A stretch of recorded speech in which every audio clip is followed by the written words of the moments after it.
কলম লিখে ফেলেছে কিয়ামত পর্যন্ত কি কি হবে। অতএব আপনার রিজিক নিয়ে এত টেনশন করার কোনো দরকার নেই। বিয়ে শাদী হচ্ছে না, এই জন্য কবরে গিয়ে মানত করার কোনো দরকার নেই। সময় মতো হবে ইনশাআল্লাহ। যখন রিজিক তাকদিরে লেখা আছে, সময় মতো ইনশাআল্লাহ হবে। তাকদিরের বাইরে রিজিক পাওয়া যায়।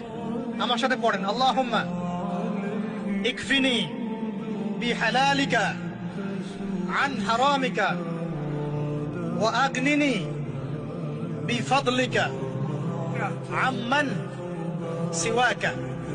এই দোয়াটা পড়লে ইনশাআল্লাহ আল্লাহর শুকরিয়া যে যত বেশি আদায় করবে, আল্লাহ পাক বলেছেন লা ইন শাকারতুম লা আযীদান্নাকুম, তোমরা আমার শুকরিয়া আদায় করো, আমি তোমাদের প্রতি আমার নিয়ামতকে বাড়াই দেব। ওয়া লা ইন কাফারতুম ইন্না আযাবি লাশাদীদ, তোমরা যদি আমার অকৃতজ্ঞ হও, জেনে রাখো আমার আযাব বড়ই কঠিন। সবসময় চিন্তা করবো আমাকে আল্লাহ কি দিয়েছেন, এটা চিন্তা করবো না আমাকে আল্লাহ কি দেন নাই। আল্লাহ পাক আমাকে সুস্থ রেখেছেন, নিরাপত্তা দিয়েছেন।